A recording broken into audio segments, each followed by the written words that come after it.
네, 농식품부 직접 관장 부서네.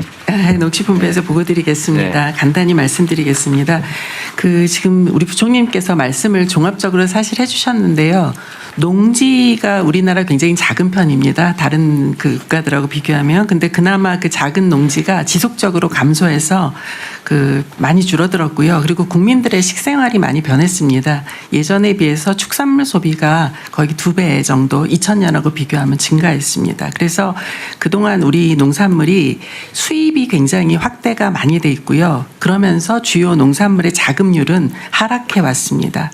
쌀하고 저장성이 낮은 채소류, 계란 등은 거의 국내에서 생산 소비가 거의 자급이 되고 있다고 한다면 그 외 농축산물은 수입 비중이 압도적으로 높아졌습니다. 특히 사료곡물이 가장 문제입니다. 사료곡물 같이 농업에 이제 투입제로 들어가는 것과 가공식품 원료들은 사실 상당 부분 수입 의존도가 높은 상태입니다. 그렇다 보니까 환율이나 대외 공급망이 불안하다. 그러면 우리 국내 가격에 영향을 받습니다. 국제적으로 그러니까 우리 생산 안 되는 커피 가격 올랐다. 그럼 국내 물가에 바로 영향 줍니다. 환율 100원, 200원이 우리 물가에 엄청나게 영향을 미칩니다.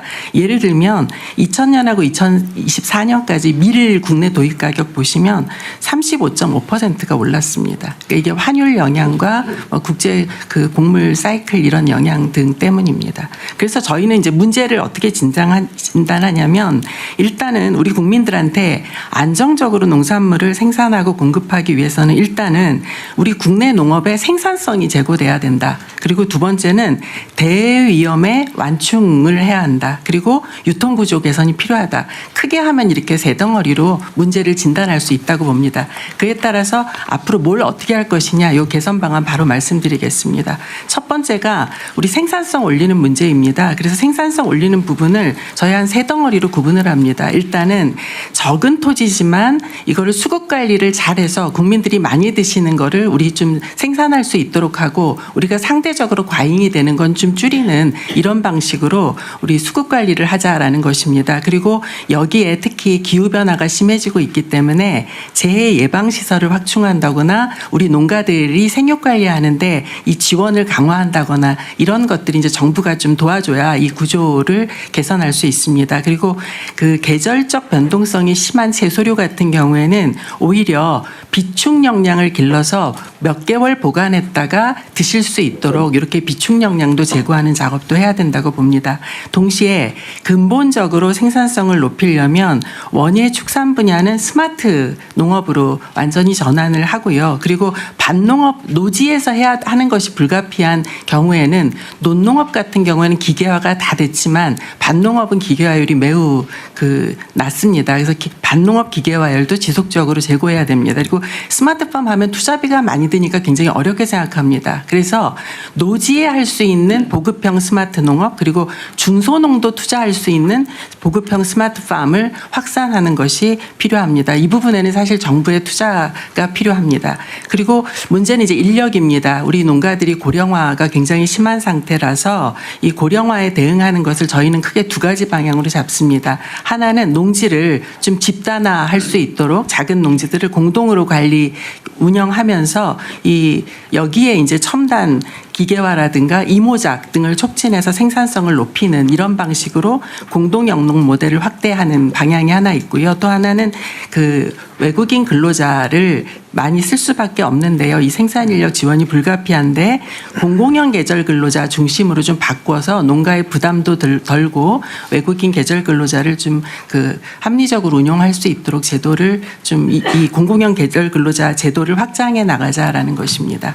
그리고 두 번째는 대외 요인 이제 충격 완화를 위한 대응 체계인데요. 지금 말씀 주신 것처럼 할당 관세를 해주면서 우리가 사실 원료 농산물을 많이 수입을 합니다. 그런데 이것이 정말 이 수입한 것이 실질적으로 소비자 가격 인하로 이어졌냐라고 하면 사실 그렇지 않다라는 의견들이 많습니다. 그렇다면 이 부분에 대한 관리를 제대로 하는 것만으로도 상당 부분 소비자 물가를 좀 낮출 수 있다라고 보고 있습니다. 그래서 저희들이 수입 수입 농축산물 유통 과정을 끝까지 좀 따라가 보려고 합니다. 그래서 만약에 그 실수요자 배정을 할 적에도 중간이 없이 그 가공육이다 그러면 바로 이 햄 가공업체한테 직공급을 해주고 그다음에 수입 전에 이만큼의 할당 관세를 받은 것을 얼마에 판매할 거냐라는 것을 그 제출을 하는 걸 의무화하게 하고요. 그것을 지키지 못한다라고 하면 그 다음에 위반 시에는 아예 할당 관세를 추천하는 데서 제외하거나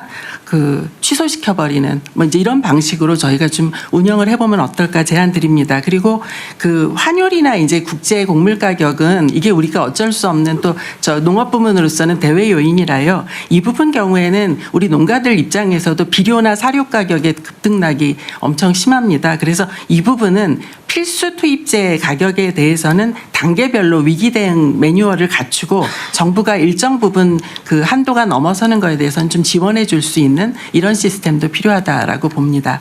마지막으로 유통구조 개선입니다. 유통구조 개선 한번 보고 드린 바 있습니다만 그 과일이나 그 채소류 같은 경우에는 저희가 온라인 거래 중심으로 유통 단계를 대폭 축소하면서 기존의 도매 시장도 경쟁을 촉진해서 우리 소비자가를 좀 낮추는 노력을 하고 소비자가 그 소매 유통 단계에서도 가격이 저렴한 그 소매처를 찾을 수 있도록 그런 앱도 내년까지는 개발하겠다라고 말씀을 드렸습니다. 그런데 이 채소류나 과일류하고 다르게 축산물은 좀 방식이 다릅니다. 축산물 유통이. 그래서 축산물 같은 경우에는 직매장을 운영하는 것만으로도 소비자 가격이 30% 정도 낮아집니다. 그래서 직매장을 확대하는 거 그리고 지금 저희가 아주 일부분 운영을 하고 있는데 여기고기 앱이라고 해서 그 앱을 이용하면 내가 살고 있는 근거리에서 고기 가격을 좀 확인할 수 있는 그 앱이 있습니다. 그래서 이 앱에 좀 정보를 좀 더 확대하려고 하고 있고요.